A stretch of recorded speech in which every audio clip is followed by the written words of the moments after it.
Good afternoon. First of all, I would like to thank Professor Julio Montana take leadership to organize this very important pre-conference workshop. I will share with you progress and challenge China faced towards 390s. In terms of reported case or by prevalence, the epidemic in China is diverse. It's not one epidemic, it's many different epidemics.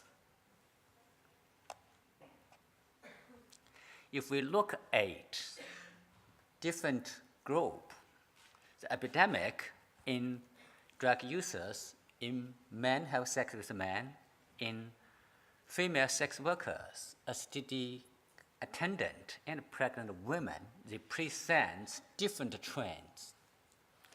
The epidemic among drug users continue to decline since we scale up harm reduction in 2005. Unfortunately, the epidemic among men have sex with men, even we worked very hard to expand test and treat, the epidemic continued to increase. The good news, the epidemic among female sex workers remain consistently low, and also among STD attendant.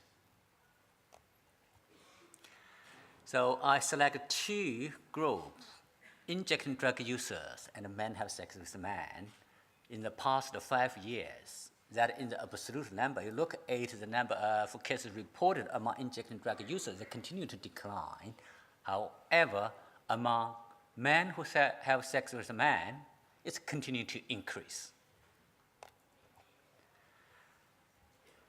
The homosexual transmission also alarmingly increased among college students.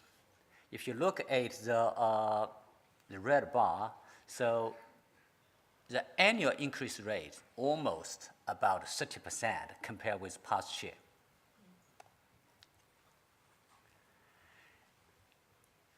This is the age and gender distribution in last year, newly reported cases.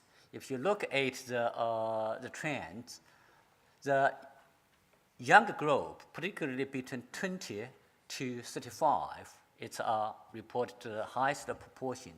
And also, you may notice that, I'm not sure if that's China unique or is the same as in other countries, for senior male aged above 65, account for high proportion.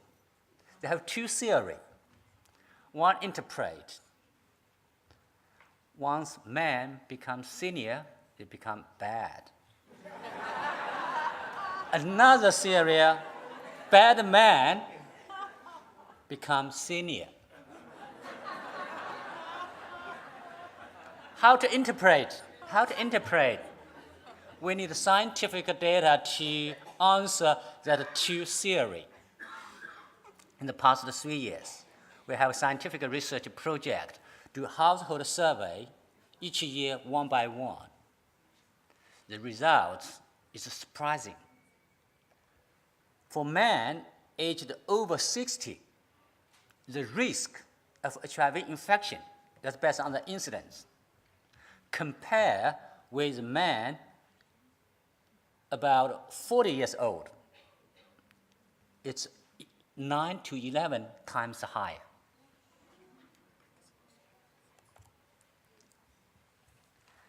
Since 2004, we made innovation in the testing. That testing momentum continued to increase. Last year, we have performed 144 million HIV tests. That's more than many, many countries' population size.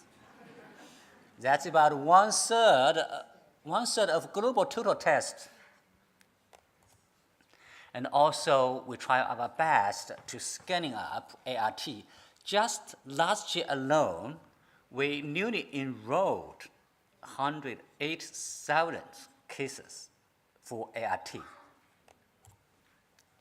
In terms of 390s, we did relatively good progress in the past 10 years. In terms of diagnosis, we increased from 20%, 21% to 68% last year.